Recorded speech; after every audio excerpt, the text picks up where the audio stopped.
লাল সাদা শাড়ি পরে স্কুলের মাঠ থেকে বাইসাইকেল চালিয়ে আসছে একদল কিশোরী। এরপর আরেক দল শিক্ষার্থী আসছে পায়ে হেঁটে। তাদেরকে পরিচালনা করছেন শিক্ষক শিক্ষিকা।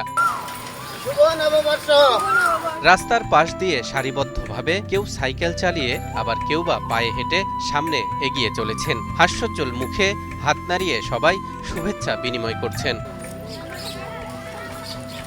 এভাবেই বাইসাইকেল চালিয়ে ও হেঁটে হেঁটে গ্রামবাসীকে নববর্ষের শুভেচ্ছা জানিয়েছে নড়াইল সদর উপজেলার গুয়াখোলা মাধ্যমিক বিদ্যালয়ের শিক্ষার্থীরা।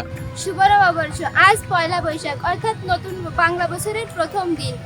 আজকের এই দিনে আমরা বিদ্যালয়ের সকল শিক্ষার্থী সাইকেল চালিয়ে গ্রামবাসীকে এবং গ্রামের আশেপাশের এলাকায় অভিনন্দন জানিয়েছি শুভ নববর্ষের। বিদ্যালয়ের প্রধান শিক্ষক রবীন্দ্রনাথ মণ্ডল জানান, যেহেতু এই স্কুলের প্রায় শতভাগ শিক্ষার্থী বাইসাইকেল নিয়ে স্কুলে যাতায়াত করে, সেজন্যই এমন সাইকেল র্যালির আয়োজন করেছে স্কুল কর্তৃপক্ষ। যেহেতু সারা বছর গুয়াখোলা মাধ্যমিক বিদ্যালয় এর ছেলেমেয়েরা প্রায় 100% ছেলেমেয়েরা সাইকেল নিয়ে এই বিদ্যালয়ে আগমন করে, তারই ধারাবাহিকতায় আমরা প্রতিদিন যখন আসতে পারি, নববর্ষ দিয়েই আমরা শুরু করতে চাচ্ছি যে সাইকেল দিয়ে আমাদের শুভেচ্ছা জানানো। এদিকে নববর্ষে এ ধরনের ব্যতিক্রমী শোভাযাত্রায় মুগ্ধ গ্রামবাসী। গুয়াখোলা মাধ্যমিক বিদ্যালয়ের ছাত্রীরা বাইসাইকেল চালিয়ে পুরো গ্রামবাসীকে নববর্ষের অভিনন্দন জানিয়েছে। এর জন্য আমরা গ্রামবাসী গর্বিত।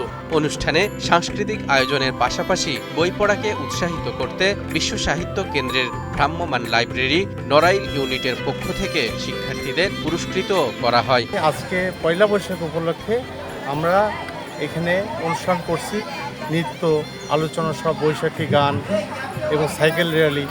আমরা এর সাথে বই পড়ার জন্য উদ্বুদ্ধ করছি।